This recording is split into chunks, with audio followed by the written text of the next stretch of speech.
Welcome to the deep dive. Today we're tackling something, well, pretty universal, travel. And specifically, how to navigate those amazing new places feeling, truly confident. Yeah, not just getting by, but actually connecting. Exactly. So if you've ever dreamt of exploring, say, bustling cities or quiet landscapes without that nagging language barrier worry, this deep dive, it's definitely for you. Right. We've gathered a whole load of real-world dialogues, keywords, practical situations. The idea really is to give you the tools to not just survive, but genuinely thrive out there, turn those tricky moments into smooth sailing. So we're covering the whole journey, starting right at the airport, checking into hotels, getting around cities, chatting with people, even those, emergency moments. Yeah. Get ready to add some serious news stamps to that language passport. Sounds good. Okay, so every big trip pretty much starts at the airport, right? That first, sometimes intimidating hurdle. Definitely. And that check-in counter interaction, it really can set the mood for the whole trip. It really can. So what happens first? Well, you'll likely hear something like, "Good morning, may I see your passport and ticket?" Simple enough. But there's more to it, isn't there? That may I see. Exactly. It's not just a demand. It's polite. It signals cooperation right from the start, much smoother than just passport. That makes sense. Yeah. Left like an interrogation. Right. And then comes the big one. Do you have any bags to check? We all know what that means, but are there like regional quirks? Things that might throw someone off? Oh, good question. Yeah.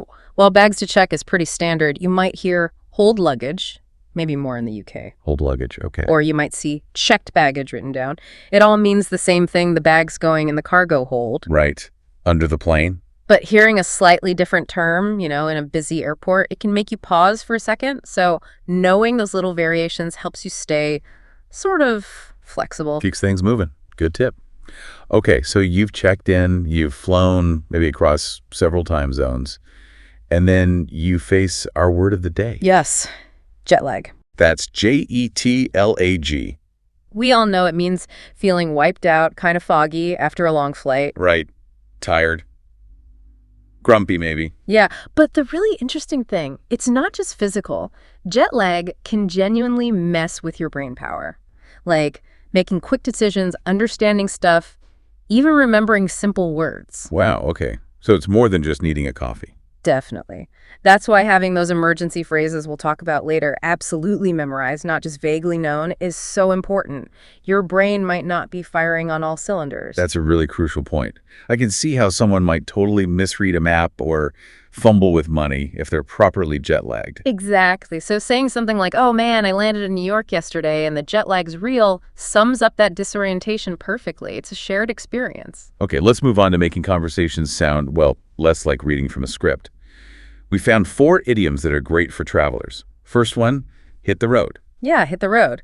It just means to start a journey, but it's got this energy, doesn't it? It does. It sounds eager. Right. If you say, "Let's grab coffee and hit the road by 8 a.m., it feels more active, more like an adventure starting than just saying, "Let's leave at 8 a.m. I like that. Much more dynamic. Okay, next up, in the same boat. This one's brilliant for travel because things go wrong, right? Delays happen. Oh, tell me about it. So in the same boat means you're sharing the same, often difficult situation. If your flight's delayed, you can turn to someone and say, "Looks like we're all in the same boat here." And instantly connect. Exactly. It builds a bit of camaraderie out of a shared frustration, often starts a conversation. Nice one. Okay, for the explorers among us, off the beaten path. Yes. This means going away from the main tourist areas, the crowds. Finding those hidden gems. Precisely. So if you say, "I love finding little cafes off the beaten path," you're showing you're, a bit adventurous. But not necessarily lost. Hopefully not. It implies you're looking for something authentic, local. It's intentional exploration, not just wandering aimlessly. There's a subtle difference. Got it. Intentional discovery. And finally, a super practical one. Pack light. Essential these days. It means bringing minimal luggage. Maybe just carry on. Trying to avoid those fees? That's often the motivation. But it's also a mindset, isn't it? Packing efficiently, being streamlined. So when someone says, "Remember to pack light," it's advice for an easier journey overall. Good point. So thinking about using these, it really can make your interactions feel more, natural. Less like a tourist, maybe. Exactly. More connected. Right. So you've survived the airport. maybe battled some jet lag. Next stop, the hotel check-in. Let's walk through that. Typical scenario. Okay, you walk up to the desk. They'll likely say something standard like, "Good evening. Welcome to the Royal Plaza Hotel. Do you have a reservation?" And you'd reply. "Yes, I do.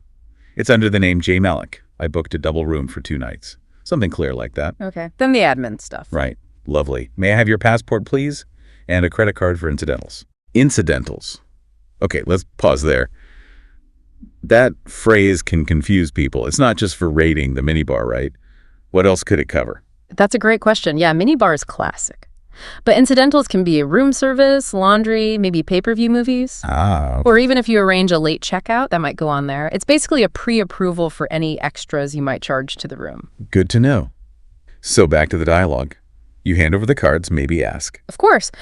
Just wondering, is breakfast included? Always worth asking. Definitely. And then they'll give you the details. Yes, it is. It's served from 6:30 to 10 a.m. on the ground floor. Here's your key card.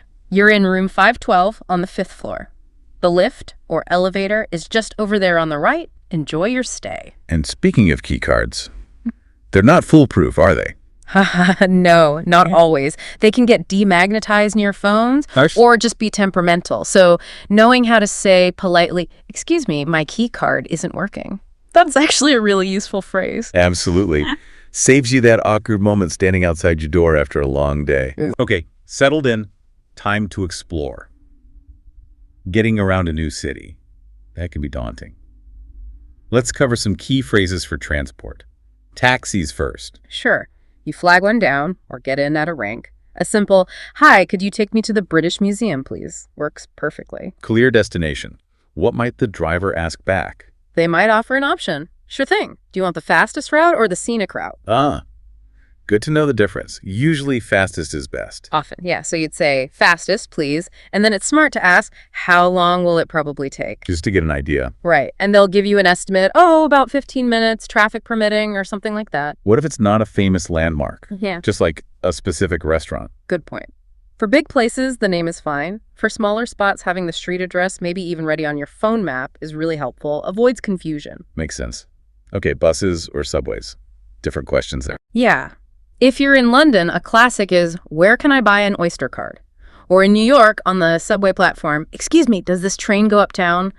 You need to know the direction. Crucial. And universally on crowded public transport. That simple question, "Is this seat taken?" Polite, clear, avoids awkwardness. These little phrases are key to moving around independently. Absolutely. Okay, moving beyond just logistics. Connecting with people makes a trip so much richer. How do you start those little chats? With other travelers, maybe? It can be really simple, just a friendly, "So where are you guys from?" often works. Easy opener. Or, Happy "Is days. this your first time in city name?" Like, first time in London. People usually like talking about their trips. True. What about asking for tips? Oh, yeah, great way to connect. "Have you found any hidden gem cafes around here?" Or "Any recommendations for things to see?" Shows genuine interest, and you might get great advice. That leads to something interesting we found cultural differences in, like how people give compliments. Specifically, Americans versus Brits. Yes, this is fascinating. So the observation is that Americans often tend towards more enthusiastic compliments. Like looking at a view, an American might say, "Wow, that skyline is absolutely gorgeous." Very expressive. Okay, and a Brit? A British person might look at the same view and say something more understated, like, "Quite a view, isn't it?" More reserved. Exactly. Now, the important thing isn't judging which is better. It's about understanding the difference in style. So you don't misinterpret. Precisely. You don't want to think the British person isn't impressed or that the American is being over the top or insincere. It's just a different conversational norm. Recognizing that helps interactions feel smoother. That's really insightful. Language is so much more than just words. Okay, shifting gears to something serious but necessary. Emergencies. Nobody wants them, but you need to be prepared. Absolutely critical. In a stressful situation, you need clear, simple phrases ready to go. If, heaven forbid, you get robbed, you need to say calmly, "I need help. My wallet has been stolen." Direct and clear. And for a medical emergency. "Can you call an ambulance, please?" Knowing that exact phrase, having it ready, could be vital. No time for fumbling with words then. God forbid, yeah.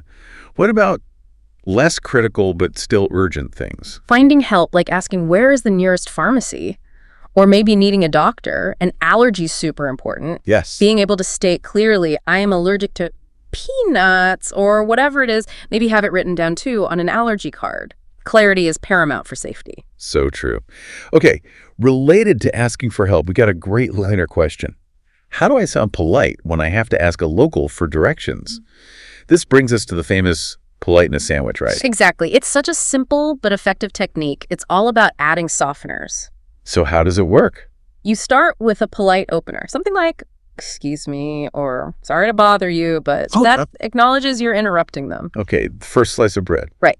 Then you make your request politely. Could you please tell me how to get to the station? Use could you and please. That's the filling. And then, crucially, you finish with the other slice of bread. A warm, thank you so much, or thanks, I really appreciate it. So, excuse me, could you please tell me, thank you so much? That's the sandwich. That structure, polite opener, clear request, grateful close makes a huge difference. It shows respect and makes people much more willing to help. It's more than just manners. It builds a positive micro-interaction. That's brilliant. So simple, so effective. It really is. And what's amazing when you look at all this is how just a few key phrases used at the right time with a bit of awareness, it can completely change your travel experience. Turns those moments of potential panic or confusion into just smooth interactions. Exactly. It takes the stress out of it, lets you enjoy things more. It really feels like every phrase we've talked about today is like getting another stamp in that language passport you mentioned. Yeah. Building fluency, building confidence. Yeah, one conversation, one interaction at a time. And, thinking bigger picture, mastering these little everyday moments, it's not just about the language itself. What do you mean? Well, it's about opening doors, isn't it? To understanding cultures better, having richer experiences, maybe making connections you wouldn't otherwise make. That's a great way to put it. It unlocks more of the actual travel experience. Precisely. So a final thought for everyone listening. As you think about your next trip, which one of these ideas, or maybe a specific phrase, are you going to try out? How might it change an interaction for you? Or maybe think about this. What unexpected conversation could you start on your next adventure now that you've got a few more tools in your kit? How could it make that trip even more memorable?